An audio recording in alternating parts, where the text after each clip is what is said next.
ఇక రాజుని డిశ్చార్జ్ చేసి ఇంటికైతే తీసుకొని వస్తారు. ఇక ఇంటికి తీసుకొచ్చాక రాజుకైతే ఆశీర్వాదం ఇచ్చి లోపలికైతే తీసుకొస్తారు.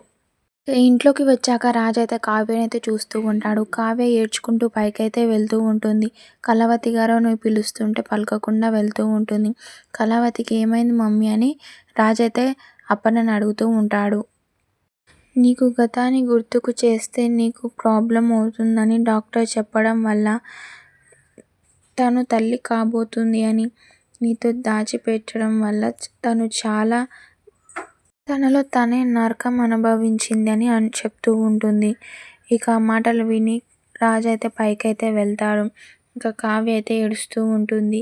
ఇంకా రాజు ఒకసారి రూమ్లోకి వచ్చేసరికి ఇంకా కావ్య హగ్ చేసుకొని ఏడుస్తూ ఉంటుంది బాధతో.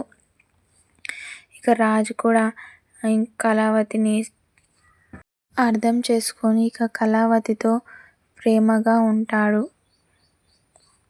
ఇక ఇటు పక్కన యామిని కావ్య అంతు చూసి దాన్ని చంపే వరకు నేను నిద్రపోను అని అంటూ ఉంటుంది.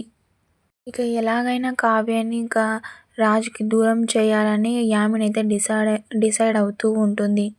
ఇక చూద్దాం నెక్స్ట్ ఎపిసోడ్లో ఏమవుతుందో. ప్లీజ్ అంతవరకు like and share and subscribe my channel for more videos and do support me guys.